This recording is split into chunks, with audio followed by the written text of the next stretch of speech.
Les éditions Sixtreed, avec l'aimable autorisation des éditions Gallmeister, présentent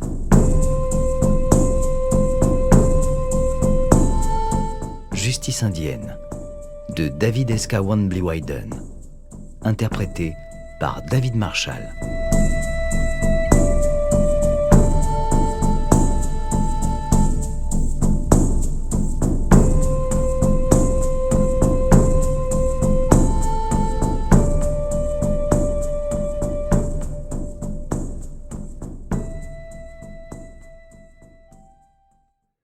Je m'installais confortablement dans le siège de ma vieille Ford Pinto, écoutant les bruits provenant du dépôt, le seul bar de la réserve. Un flot ininterrompu d'Indiens et de ranchers blancs y entrait. Je savais que Guv Yellowhawk s'y trouvait avec ses potes, en train de descendre des bières et des shots.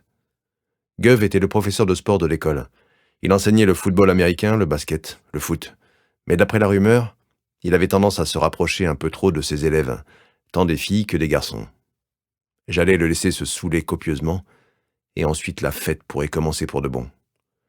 J'avais un coup de poing américain et une batte de baseball dans mon coffre, mais il ne serait pas nécessaire. Cette ordure était un gros lard, avec un bide plein de gras de la taille d'un cul de bison. J'avais été embauché par le père d'une petite fille de l'école pour mettre une raclée à Guv. Ce salopard était allé retrouver la gamine dans les toilettes, l'avait plaquée au sol et l'avait violée. Ses parents s'étaient adressés au principal de l'école, mais Guv appartenait à une des familles les plus puissantes de la réserve, et l'école avait refusé de prendre la moindre mesure. Le principal avait même menacé les parents de leur faire un procès pour dénonciation calomnieuse. La police tribale ne pouvait rien faire. Les fédéraux étaient normalement chargés de tous les crimes commis sur la réserve, mais tant qu'il ne s'agissait pas d'un meurtre, ils ne s'en mêlaient pas. Maintenant, la gamine avait trop peur pour retourner en classe, et Guv avait tout loisir de violer d'autres enfants. J'avais renoncé à ma rémunération pour cette mission. D'habitude, je facturais $100 pour chaque dent que je faisais sauter et chaque os que je cassais, mais j'avais décidé de tabasser Guv gratuitement. Je le détestais depuis des années. Même quand il était adolescent, c'était un salopard cruel qui terrorisait les autres, surtout les Yescas, les sans-mêlés comme moi. Bien sûr, Guv était toujours accompagné de sa bande. Je n'avais pas souvenir de l'avoir jamais vu se battre seul. Mais ce soir, ce serait sa fête. Les notes de la chanson des Stones, Gimme Shelter, me parvenaient jusque sur le parking. Des clapotis mélodiques qui flottaient dans ma tête comme des fantômes. J'allumai une cigarette et attendis Guv. Il finirait par arriver, à un moment ou à un autre. 1 heure plus tard, je l'aperçus. Il chantonnait comme une casserole et vacillait sur ses jambes. Je sortis sans bruit de la Pinto et m'accroupis derrière son beau pick-up tout neuf. Il l'avait garé au fond du parking pour que personne ne risque de cabosser son joli carrosse. Ça m'allait parfaitement. Je pourrais rendre la justice à la manière indienne, loin des copains de beuverie de Guv. J'émergeai de l'ombre. Guv portait un jean délavé et un t-shirt avec le logo des Fighting Sioux. Il avait le regard embrumé et puait la bière. Sur son front, je vis la tache de naissance qui ressemblait à un petit tomahawk. « Hé, Guv !»« Putain !» Il scruta la nuit en plissant les yeux sans pouvoir identifier qui lui parlait. « C'est Virgile. »« Qui ?»« Virgile Wounded Horse. »« Oh, tu picoles là ou quoi ? Le bar vient de fermer. »« Ouais, je sais. Je t'attendais. »« Pourquoi ? » ?»« À cause de Grace Little Thunder. » Le visage de Guv s'assombrit. « Je l'ai pas vu. »« C'est pas ce que j'ai entendu dire. »« Je m'occupe des Wakanyeja, les jeunes. Je leur apprends à être de vrais Lakota. Parfois, les parents apprécient pas. »« Ainsi va le monde, hein ?» Je me glissais entre Guv et le pick-up. « Je fais cours aux gamins, j'aide les familles. Des fois, ils veulent plus que ce que je peux donner. »« Saint Guv. »« Pas un saint, juste un mec. »« Un gars qui aime bien enculer les garçons et doter les filles. » Oh, tu sais comment sont les gosses, ils ont besoin d'attention, ils inventent des trucs et les gens en font toute une histoire. Les autres aussi ont inventé des trucs ? J'ai entendu parler du petit Joey Dupree et toi. Guv essaya de me contourner. J'ai pas envie de supporter tes conneries. Je t'ai pas vu, toi, en train d'aider les Oyates ? Les gens, quoi ? D'après ce que je sais, tu fais que dalle. Si t'as des trucs à dire, tu vas voir le principal Smith. Moi, je me casse. Je crois pas, non. Écoute, connard. La famille de Grace Little Thunder, c'est de la racaille. Sa mère picole et son père a pas bossé depuis 10 ans. Cette gamine n'a que 9 ans. Va chier! En quoi ça te regarde? Mon poing fusa et s'enfonça dans le ventre de Guv.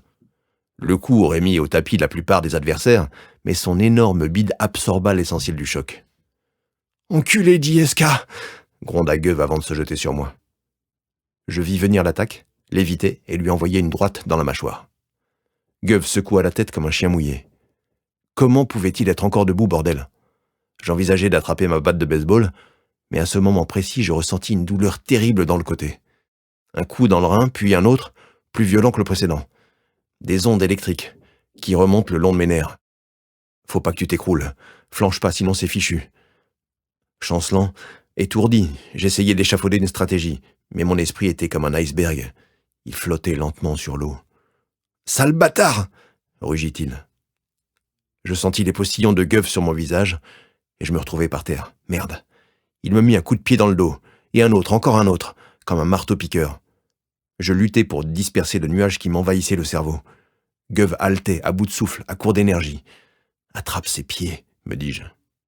Je tendis le bras et tirai sa jambe. Il tomba avec un bruit sourd et je vis une ouverture. Je me mis debout, attrapai son bras droit et le lui retournai dans le dos jusqu'à sentir une certaine résistance.